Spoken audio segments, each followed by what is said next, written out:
ایران کے بادشاہ نے اپنے بیٹے کو پڑھانے کے لیے ایک استاد صاحب کا بندوبست کیا۔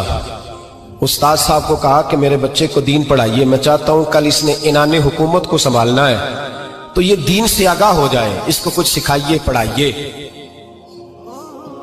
بہت نیک بزرگ بڑے درویش عالم پڑھانے لگے، اسباق مکمل ہو گئے، دین کے اسباق قرآن مجید پڑھایا، احادیث طیبہ کا درس دیا، اصول فقہ سے روشناس کرایا۔ جب بچے نے مکمل تعلیم حاصل کر لی اور آمین ہو گئی، دستار ہو گئی، فارغ ہو گئے، تو پھر ایک دن استاد صاحب نے کہا بیٹے کل تم نے ضرور آنا ہے، کچھ بات کرنی ہے۔ شہزادہ گیا ملنے استاد صاحب سے، استاد صاحب نے کنڈی لگا لی، ہاتھ میں درہ پکڑ لیا، مار مار کے پورے وجود کو زخمی کر دیا، کوئی غلطی نہیں، کوئی بات نہیں، مارا۔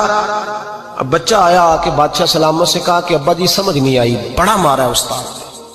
تو سیانے تھے نا بادشاہ، یہاں تو قاری صاحب روز کٹہرے میں کھڑے ہوتے ہیں، مولوی صاحب آپ نے میرے بچے کو کیوں مارا ہے؟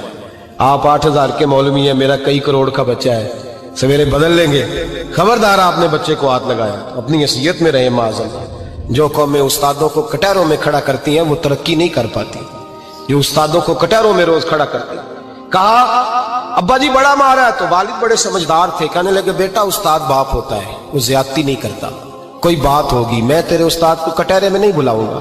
اماں سے بات کی، اماں کہنے لگی بیٹا میں تیرے باپ سے کیسے بات کروں، ڈر آتا۔ وقت گزر گیا، 22 سال بیت گئے، 22 سال گزر گئے، بادشاہ کا انتقال ہوا، شہزادہ تخت پہ بیٹھا، پہلا حکم یہ دیا کہ میرے استاد کو بلاؤ، پہلا حکم۔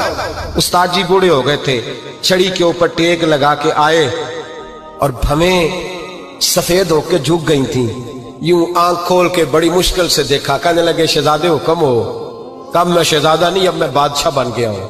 استاد جی 22 سال بیت گئے، آپ نے مارا تھا، پر وہ درد چونکہ زیادتی کی تھی، میرا قصور کوئی نہیں تھا، تو نہ میری روح سے درد گیا ہے نہ میرے جسم سے گیا ہے، میں بے اختیار تھا، پوچھ نہیں سکتا تھا، آج با اختیار ہوا ہوں۔ سب سے پہلے پہلا حکم آپ کو دیا، بلایا ہے، بتائے کیوں مارا تھا، کیوں مجھے مارا تھا، میری زیادتی بتائے۔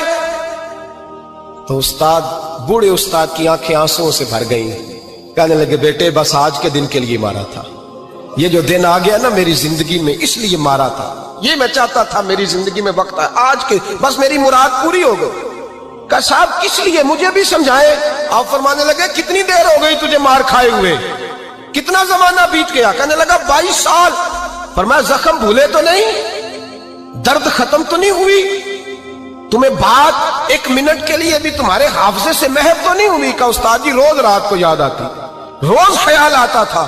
استاد کہنے لگے بھائی تو بے اختیار تھا، پوچھ نہیں سکا، 22 سال تجھے یاد رہا، مجھے پتا تھا تو ایک دن حکمران بنے گا، میں نے تجھے اس لیے مارا تھا کہ بیٹے یاد رکھنا، کسی پہ ظلم نہ کرنا، اگر تجھے 22 سال تک یاد رہا ہے تو جس پر تو ظلم کرے گا اسے بھی قیامت تک یاد رہے گا، اور یہ یاد رکھنا تو آج با اختیار ہوا تو تو نے مجھے بلا لیا ہے، قیامت کے دن غریب با اختیار ہو جائیں گے، مظلوم با اختیار ہو جائیں گے، وہ با اختیار ہوں گے، للہ الواحد القہار، رب کریم کی بارگاہ کے اندر ان کا اختیار ہوگا، اکیلے اللہ کی حکمرانی ہوگی۔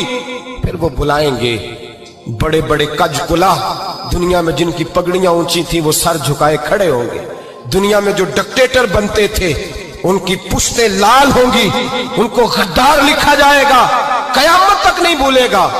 ظلم کرنا تو سوچ سمجھ کے کرنا، اتنا کرنا جتنا تم سہ سکتے ہو، اتنی زیادتی کرنا جتنی قیامت میں تم برداشت کر سکتے ہو۔ میرے نبی کریم صلی اللہ علیہ وسلم نے فرمایا ظلم سے بچو، یہ قیامت کے اندھیروں میں سے ایک اندھیرا ہوگا، زندگی میں زیادتی نہ کریں، اگر تھوڑی دیر کے لیے کوئی چیز برداشت کر جائیں گے تو وہ فائدہ دے جائے گی، کچھ دیر کے لیے اگر سہ جائیں گے تو نفع مل جائے گا۔